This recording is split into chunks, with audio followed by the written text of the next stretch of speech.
Big Boss reality show season 7 హౌస్లో ఇప్పటికే రెండో వీక్ 9 మంది కంటెస్టెంట్స్ నామినేట్ అవ్వడం జరిగింది. వీరందరి కోసం మాయస్త్ర అంటూ బిగ్ బాస్ సరికొత్త టాస్క్ ఇచ్చేశారు.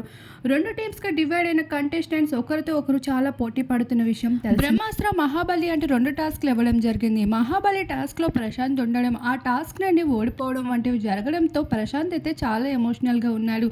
కంటెస్టెంట్స్ అందరూ ఇప్పటికే తనని కార్నర్ చేసి రైతు బిడ్డ అని సింపతి కోసమే హౌస్ లోపలికి వచ్చావు అంటూ చాలా కార్నర్ చేసి మాట్లాడడంపై ఇంకా కోలుకోలేదు.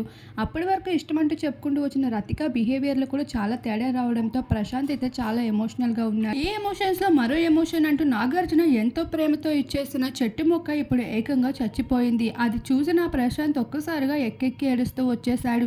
ఇప్పటికే రైతు బిడ్డ అని సింపతి పొందుతున్నావు అన్నారు. ఇప్పుడు ఏకంగా ఒక మొక్కను కూడా కాపాడుకోలేకపోయావు. నీలాంటి వాడు రైతు బిడ్డ ఏంటి అంటూ ఇంకా ట్రోల్స్ మొదలు పెట్టేస్తారు. కంటెస్టెంట్స్ కూడా నన్ను వేసుకుంటారు.